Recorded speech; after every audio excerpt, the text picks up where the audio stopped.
Hi guys, मैं Ruby Singh फिर से आपके सामने प्रस्तुत हूँ एक नए टॉपिक के साथ। मेरे चैनल का नाम तो आपको याद ही होगा, स्मार्ट एजुकेशन। ठीक है, यहाँ मैं कल जो मैंने दिया था, किससे दिया था? लोट लकार से। आज मैं लट लकार दे रही हूँ। ओके, आई होप आपको समझ में आया होगा। आप अधिक से अधिक कमेंट करके मुझे बताइएगा, तभी मैं समझूंगी कि आपको समझ में आया कि नहीं आया। ओके, सो आप, मुझे विश्वास है कि आपने लाइक भी किया होगा, सब्सक्राइब भी किया होगा, और नहीं किया होगा तो please please please like, share and comment करके मुझे प्रोत्साहित कीजिए, ताकि मैं आपको आपके सामने एक नए टॉपिक के साथ एवरीडे प्रस्तुत हूँ। ओके, मैं अभी अनुवाद बनाने के लिए बता रही हूँ, फिर मैं संधि बताऊँगी, समास बताऊँगी, कैसे आप संधि कीजिएगा, कैसे आप समास के समझिएगा। ओके, और बहुत ही इजी मैं जो पढ़ाऊँगी बच्चों, एकदम इजी वे में आपके मन में जो बैठा है ना, Sanskrit is the boring subject, एकदम क्लीन हो जाएगा। ये संस्कृत इज इंटरेस्टिंग। मुझे विश्वास है कि आप जब मेरा चैनल देखेंगे तो आपको आपकी अंतरात्मा कहेगी no, Sanskrit is the very interesting. Okay, चलिए तो आइए अब टॉपिक शुरू करते हैं। और आप लोग अगर मुझे प्रोत्साहित करेंगे तो मैं साइंस, मैथ, हर तरह का वीडियो आपके सामने दिया करूँगी, और बहुत ही इजी, एकदम इजी भाषा में, इजी लैंग्वेज में, जो कि आप समझ सकते हैं, पूरी तरह से समझ सकते हैं। वैसे आप मेरा वीडियो देखते रहिए तो आपको खुद पता चलेगा कि मेरी भाषा आपको समझ में आ रही है। नहीं समझ में आए तो बेझिझक कमेंट बॉक्स में आप कमेंट करके मुझे बताइए, मैम थोड़ा सा ऐसे बताइए, मैम थोड़ा सा ऐसे बताइए। आप अपना मंतव्य दीजिए, मैं आपके मंतव्य पे खरा उतरने की पूरी कोशिश करूँगी। ओके, सो आइए गौर करते हैं। कल हमने पढ़ा, इससे पहले वाले वीडियो में मैंने लोट लकार के बारे में बताया था। लोट लकार का प्रयोग हमने बताया था कि उसका जो होता है, उस फॉर्मूला का हम प्रयोग करते हैं आज्ञा में, है ना। आज्ञा में पढ़ने जाएं, पढ़ने जाओ, इस तरह से। आज हम सिंपल लट लकार बता रहे हैं। लट लकार है, पट धातु है, और लट लकार है। लट लकार का हमने लिखा है वर्तमान काल। वर्तमान काल का मतलब तो समझ रहे होंगे, प्रेजेंट टेंस, जो कि अभी हो रही है ना। सो उसका फिर से वही बातें हैं कि वचन कितने होते हैं? 3 होते हैं, एक वचन, द्विवचन और बहुवचन। पुरुष कितने होते हैं? 3 होते हैं, प्रथम पुरुष, मध्यम पुरुष, उत्तम पुरुष।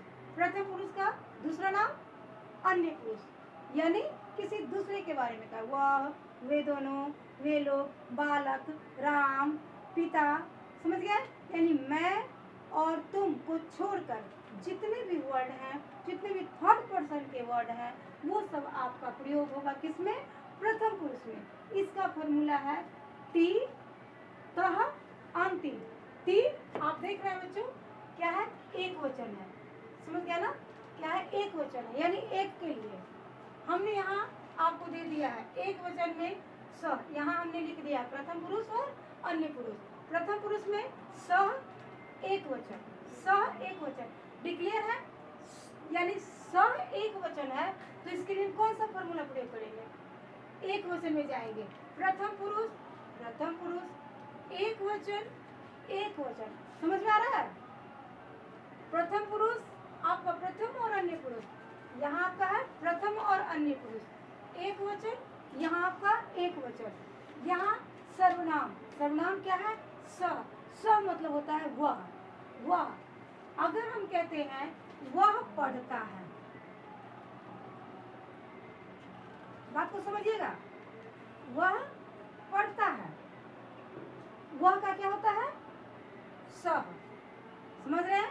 वह का होता है स। अब हम देखेंगे एक वचन किसमें? प्रथम पुरुष में। एक वचन प्रथम पुरुष में क्या लगा हुआ है? ती लगा हुआ है। यहाँ हमने फॉर्मूला लिख दिया है, पठ जोड़ ती, पठती। क्या लिख देंगे यहाँ? सह पठती। समझ में आया? सह पठती यानी वह पढ़ता है। समझ में आया? चलिए अब हम इसी तरह से द्विवचन का लेंगे। द्विवचन किसका? प्रथम पुरुष का। प्रथम पुरुष का द्विवचन का होता है तो। तो मतलब वे दोनों। अगर हम कहते हैं वे दोनों पढ़ते हैं,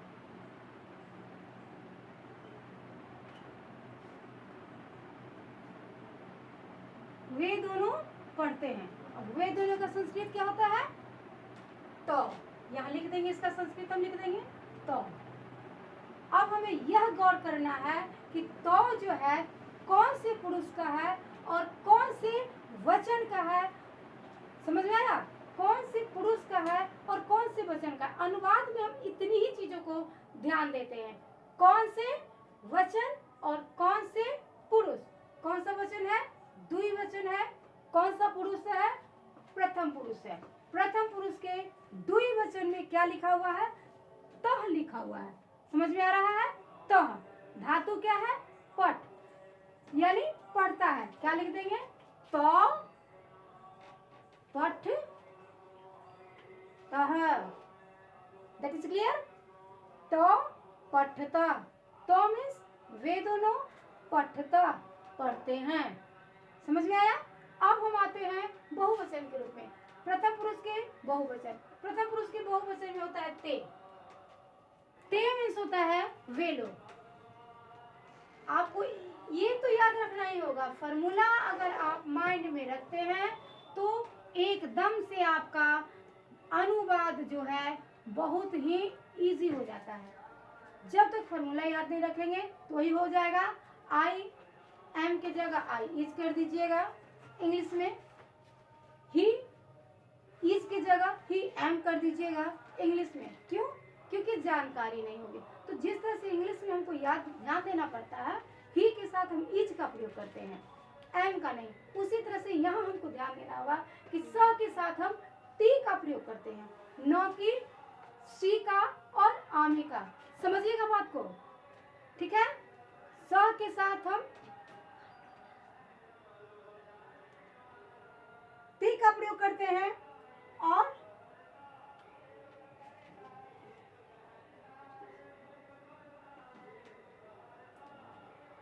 उसके बाद आपको यहाँ तक तो बातें आ गई होगी। अब हम देखते हैं कि बहुवचन बच गया ना। एक वचन हमने समझाया, द्विवचन समझाया, हमने बहुवचन समझाया। बहुवचन में होता है ते। अगर हम कहते हैं वे लोग पढ़ते हैं, हमें वे लोग का क्या लिखा हुआ है? ते।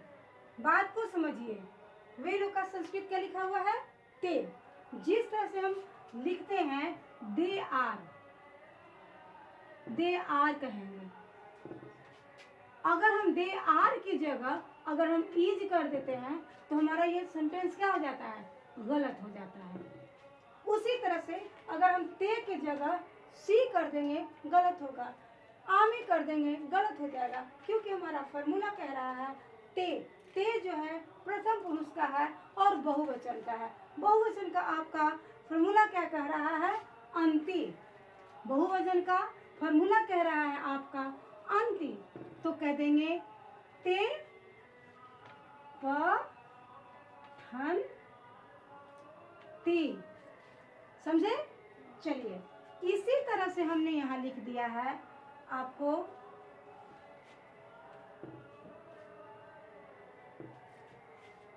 यहाँ देखिए मध्यम पुरुष। समझ में आया? मध्यम पुरुष में है एक वचन में त्वम, द्विवचन में युवाम और बहुवचन में यूयम। त्वम मतलब तुम, युवाम मतलब तुम दोनों, और यूयम मतलब तुम सब या तुम लोग, जो भी कह सकते हैं। तुम सब ही रहेगा तो हम यूयम का ही प्रयोग करेंगे। समझिए बात को। तुम एक वचन। अगर कहते हैं तुम पढ़ते हो, तुम पढ़ते हो, तुम पढ़ते हो, क्या लिखेंगे? तुम का संस्कृत क्या होता है? तुम। का संस्कृत त्वम, पढ़ते हो का। अब आप देखिए त्वम हमारा मध्यम पुरुष का एक वचन है। बात को जरा सा गौर करके देखिएगा, आप स्किप मत कीजिएगा, ठीक है। रीकैप होइएगा, रीकैप हो करके आप वीडियो को रीकैप करके आप बार बार उसको देखिए, बार बार देखिए और बार बार समझिए। मध्यम पुरुष एक वचन, मध्यम पुरुष एक वचन, समझ में आ रहा है ना। मध्यम पुरुष एक वचन क्या है आपका, सी, पठ जोड़ सी। पठ का मतलब धातु, आप यहाँ लिख भी लिख सकते हैं। अगर हम कहते हैं पढ़ने की जगह लिखना है ना, वह लिख, तुम लिखते हो तो तुम लिखते हो तो यहाँ लिख धातु रहेगा, समझ में आया। लिख धातु के साथ सी लगेगा, लिख धातु के साथ थ लगेगा, लिख के साथ थ लगेगा। धातु मतलब क्रिया, हम कौन सा काम कर रहे हैं, समझ रहे। जाने का रहेगा तो गच्छ हो जाएगा, गच्छ से गच्छ थ, गच्छ थ, समझ रहे हैं। पठ, अभी हम यहाँ पठ का ही जिक्र कर रहे हैं। तो तुम पढ़ते हो यानी तुम पठ सी, तुम पढ़ते हो, तुम दोनों पढ़ते हो, क्या हो जाएगा तुम दोनों का युवाम, युवाम पठ थह। फॉर्मूला आप यहाँ लिखते रहेंगे, आपका अनुवाद क्लियर होता रहेगा। अभी मैं एकदम से सिंपल बता रही हूँ, सिंपल। यहाँ हम कोई विभक्ति का भी प्रयोग नहीं किए हैं। अनुवाद करने में हमें विभक्ति का भी प्रयोग होता है, लेकिन अभी सिंपल सी बता रही हूँ मैं। उसके बाद ये अगर आ गया ना तो विभक्ति के साथ भी अनुवाद बनाने में बहुत आसान होगा। बस आप मेरा वीडियो देखते रहिए और कमेंट बॉक्स में लिखते रहिए कि आपको क्या चाहिए। आप चाहत लिखिए, मैं आपकी चाहत पूरी करने के लिए तैयार हूँ, समझ में आया। उसी तरह से हमारा बहुवचन में आ जाएगा, तुम लोग पढ़ते हो तो यूयम पठ थ, समझ में आया। क्या लिखेंगे, यू यम पठ थ, तुम लोग पढ़ते हो।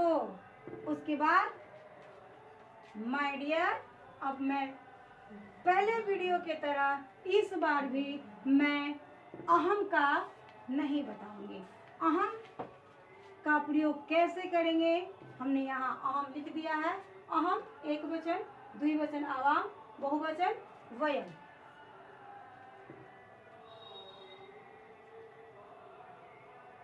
समझे, बहुवचन। अब इसका प्रयोग करके आप पठ धातु का प्रयोग करके मैं पढ़ता हूँ, हम दोनों पढ़ते हैं और हम लोग पढ़ते हैं, इसका आप बना करके मेरे कमेंट बॉक्स में लिखेंगे।